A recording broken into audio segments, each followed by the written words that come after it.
Hello and welcome to my podcast. Do me a favor, subscribe to the John Keim Report. Wherever you get your podcast, you're watching on YouTube, hit that like button, hit that subscribe button. You can find us there as part of Ampire Media. That's Ampire. Always much appreciated when you tune in. And don't forget, you can always read my work on ESPN.com. I'll have a story up, whether it's up today or very soon, on the last 5 years at quarterback for this team, what they've gone through searching for a quarterback since Kirk Cousins left, the resources they put into it, why they feel good that, hey, maybe this now with Sam Howell is the guy to have for several years. It's amazing some of the bad stats with quarterback play here over the years, and it's why this franchise hasn't done anything for a long, long time. Now, with Joe Gibbs, at least you had a Hall of Fame offensive line, or you should have had multiple members on that line in the Hall of Fame. You could build around the court. You had guys around the quarterback. You had one of the best coaches ever. If you don't have that, you better have the quarterback. Anyways, they feel like they have their guy now, but it's kind of showing a national audience what this organization and what and subsequently what the fan base has been through at this position ever since Kirk Cousins left. And to be honest, like with Cousins, it's always, or guys like that, it's always like if you don't pay for them, if you don't keep them, there's a flip side. Can you, what's life without even just a solid quarterback? So anyways, whole nother dilemma. Anyway, you can read that up. It'll be up on ESPN and give it a read. There you go. Stay tuned at the end of this portion for a short interview I did with rookie center/guard Ricky Stromberg, where he's seen improvement in himself, his play at guard. And we talk about a few plays. I actually brought up one play that I thought he did a really nice job in the second preseason game. He didn't remember it, but I did, and I know the coaches did because I talked to them about it as well. Showed really good awareness in the play. I think it's kind of funny that he didn't remember it because it's not like he thought like, oh, this is his greatest play ever. It's just a play that he did, whereas for me, it stood out. For him, it was like, hey, you just did your job. Anyway, so stay tuned for that one. And there you go. What I wanted to do today is give you somewhat of an update on receiver Terry McLaurin, because I know there's going to be a lot of consternation and worry and fear and headaches or whatever with him until that game is played on September 10th. So, and you're going to see different things. And so this is where it's at. And I think there's been some reporting on this. Obviously, I think it's all accurate. For example, they are optimistic that he could return for the season opener, but being optimistic does not guarantee anything. There have been times where they've been optimistic about players, and then you get up to that week of the game or you get close to the game, you realize not quite there yet. Maybe if the game were 3 days later, he'd be okay. But we're talking about that kind of a difference here. So when you see a tweet like from Adam Schefter where it says it's not certain that he'll be back, that's also true. It's not certain. Optimism does not guarantee anything. It's not a lock. So keep that in mind. So you're going to see that it doesn't mean things have changed. It just means it's kind of how the different way of looking at it. And to be honest, and some of it is on McLaurin's side, it's managing expectations, because what if he's not ready to come back, and you don't want him rushing to come back because, oh, they said I would. And that nobody has said that he would. And so I think just keep that in mind. Now, is it a turf toe or sprain? Sounds like it is a turf toe. However, the degree to which it is still is not even in terms of like how severe it is, but just, is it a really mild one or is it maybe something else? But it sounds like it would be classified as a turf toe. And so in that case, then it could take a few weeks. If that's the case, that's why there's optimism that he could return. So I think right now, so just know all that. There's nothing definitive, and there's not going to be anything definitive, certainly or not over the next several days. So, it's going to be hard to tell. I think it could come right down to the wire. And if he's not back for the opener, he'll be back for week 2. But the plan now is they talk about day-to-day treatment. It's just about staying off his feet. He will have been in a walking boot for 1 week. So from either Monday night, Tuesday morning into this Monday, he'll be in a walking boot, staying off his foot. They want him off his foot as much as possible. Rest. That means even for Saturday's preseason game against the Bengals, I don't know if he's even going to be there because they really want him off his feet.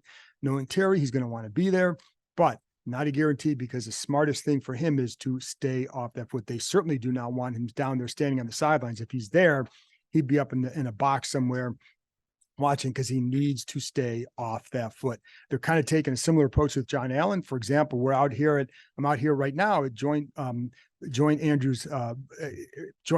Base Andrews. Sorry about that. Joint Base Andrews out in Maryland, where they practiced earlier in front of military members. John Allen was not here. McLaurin was not here. Again, guys that need to stay off their feet and just kind of rest up a little bit for that. So that's the deal with Terry. So just my point is, it's not worth you. There's nothing definitive now. So you're just going to have to wait and see where it develops. And it's going to probably come down to the wire. But again, not a guarantee, but there remains optimism that they feel he can get back for that opener. Now we'll just see where it goes. If you remember, right, Antonio Gibson had a turf toe a couple years ago, and that's when I know Nikki Javala wrote about that, how I think his timetable was he was out for 20 days. That would put McLaurin right in line for that opener if it's the same level of a turf toe, et cetera, et cetera, et cetera. So that's what you need to know there. So let's look a little bit at Saturday, because listen, it's a big game for some people, certainly. The starters will not play, except for, as Ron Rivera told us just a few minutes ago, except for a select group of starters. Now, based on watching practice, based on what they did during the walkthrough today at Joint Base Andrews, it looks like the interior offensive line would go, because working with Jacoby Brissett, who will start and play a quarter and a half at quarterback, working with him over the last few days was Nick Gates at center, Sadiq Charles at guard, and then Sam Cosmi at guard. Charles Leno has not been out there dealing with a shoulder injury. Andrew Wiley dealing with something with his left calf. So they haven't been out there. So you have backup tackles, but the interior offensive linemen. And again, I've been telling you about some of those double teams and wanting to work on those. And I know Nick Gates has talked about liking more reps. And it comes down to blocking combos, how you see things, how you pick things up, how much a guy needs to before you can move on, et cetera. So all that stuff, you get some more reps. And again, I told you before, it doesn't matter if it's against backups, you just need the reps together. So you start to get a feel for that guy next to you, because that's very, very important. Now, one of the other guys we didn't see out here was Kendall Fuller. Haven't seen him in a few days, dealing with some knee soreness. And, you get some veterans like Logan Thomas, Kendall Fuller, Leno, Wiley. They start getting those little nagging injuries in camp. You've got to make sure you take care of them. And Terry's not the youngest guy now, not the oldest guy entering his prime, but you want to make sure you take care of those guys, especially as you get older, because you don't want anything to happen to make it worse. And that's just what happens in this league. So I think they're going to be extra cautious with guys like that. I don't know anything about the opener for them. I'm sure Logan Thomas certainly trending right, and I would think the others will be fine, but I don't know anything for sure on a guy like Kendall Fuller. So we'll monitor that and see where that goes.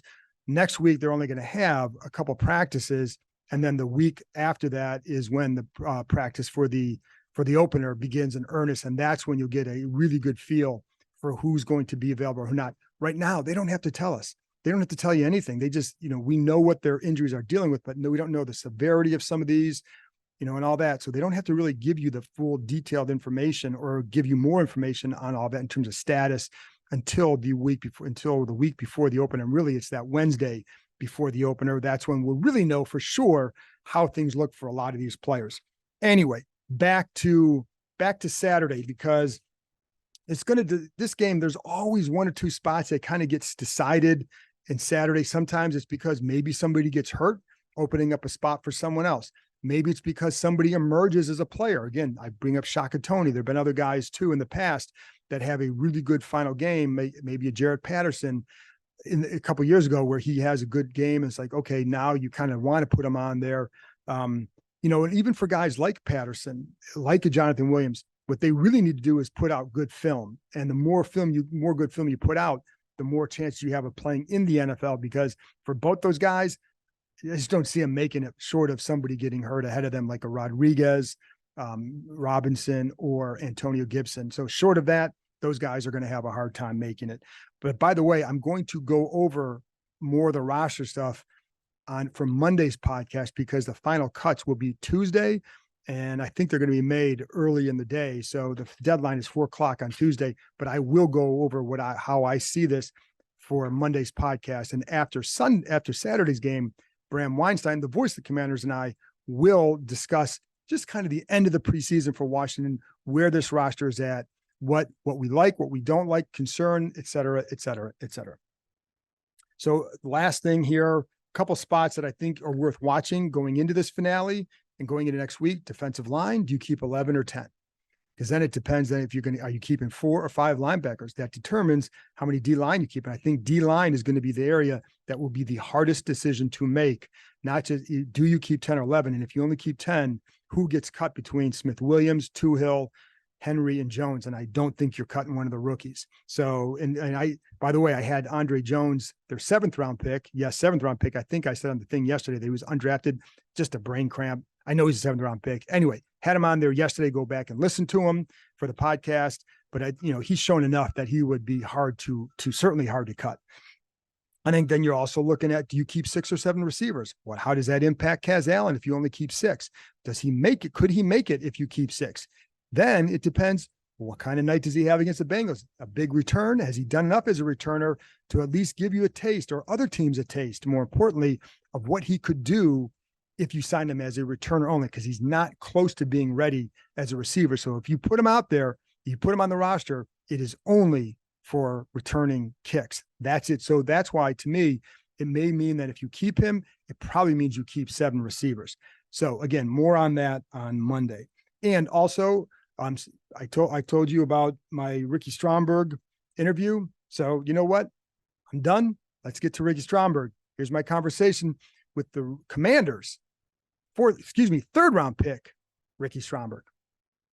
The adventure park is ziplining through the trees. It's climbing from platform to platform. It's even an axe throwing competition with your friends. But what the adventure park really is opportunity. Reconnecting with friends and family, accomplishing a challenge, and making lasting memories. So book your visit today and choose your own adventure.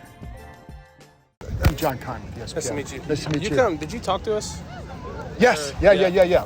With Nikki, yes. Yes, I did. So, yeah, very good. I'm glad you remember. Yeah. Anyway, so, I'm just curious, first of all, how your camp has been. Your summer's been. What have you thought? I think it's been good, but I think I can always do things better.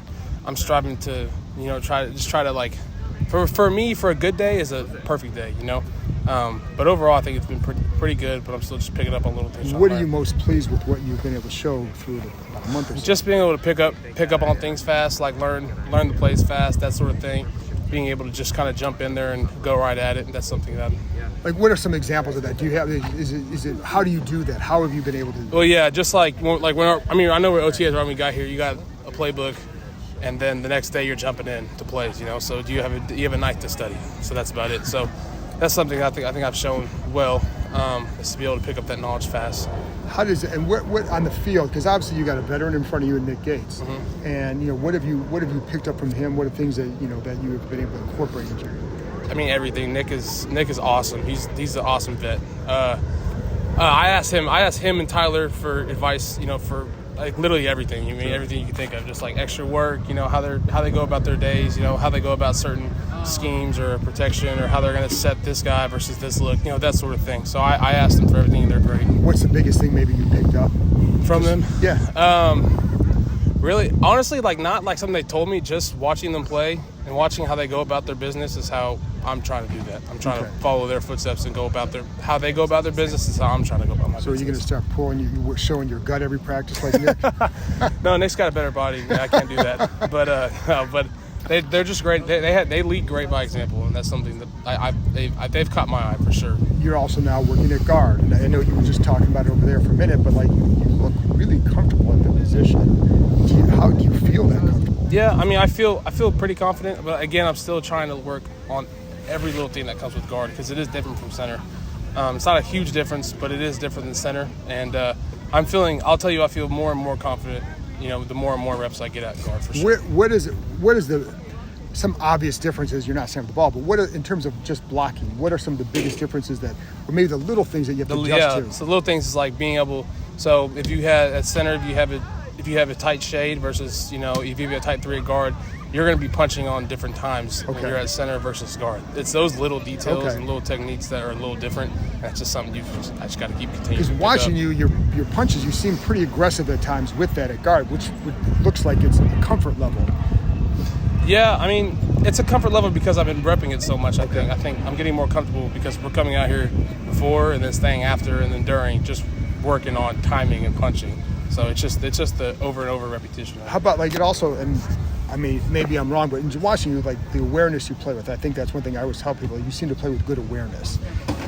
Do you feel like that's a strength of your game? And Yes. if so, Yeah. where does that come from? I think that just comes from honestly, just like watching football growing up, like just being around football since I was a kid, growing up, going through, middle school, high school, college. I think that just comes with also just loving the game, just watching it all the time, picking up on little things. I think it just stems from that. But yeah, I do think that's a big part of my game ever since I was young. There was a play the other night where there was a blitz coming through your gap. You shove the blitzer, they run like a loop or a stunt coming around there. Do you remember that play? Because you handled it pretty flawless. Is that center? No, or you're at guard. I'd have to go back and watch it. I really don't remember in my head. Okay. All right, it was a play that I looked like, again, the blitzer comes, you block them down, somebody loops around, you pick them up. And so, but it was a good play. Yeah. So you should go watch it. Yeah. So, what else, what is it like, do you know, like with guard, because it seems like if you want to be active on Sundays, you've got to be able to show that. Is that something they told you or? Yes, yeah, it is something they told me. I got to be able to, be guard, a center and a guard, guard and swing guard. I can try to play both guards. And that's something that, whatever they're telling me is what I'm going to do. So whatever's best for the team in my head, that's what I'm going to do, and that's what I've been working on. So. What's the last thing? What's the one thing that you say, I've got to get better here?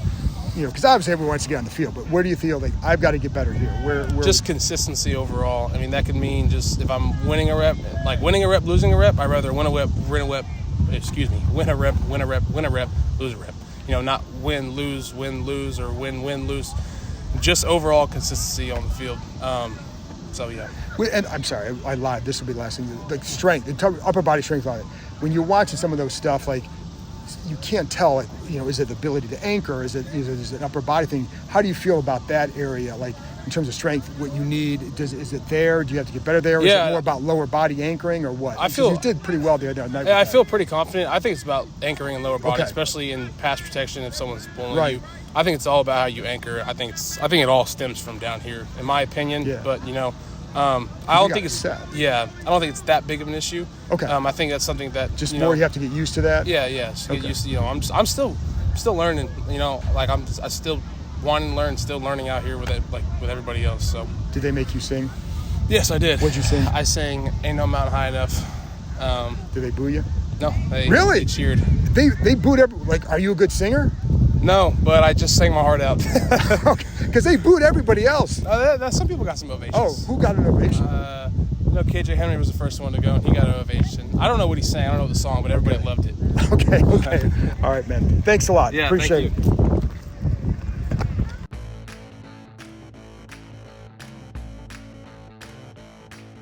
That's it for this episode. Thanks to Ricky for joining me, and thank you, as always, for tuning in. I'll be back on Saturday night, late Saturday night, early Sunday morning, after the final preseason game with the voice of the Commanders, Bram Weinstein, as we go over the roster and just where do the Commanders stand now that the preseason is over and the opener is only 2 weeks away. So I'll talk to you next time.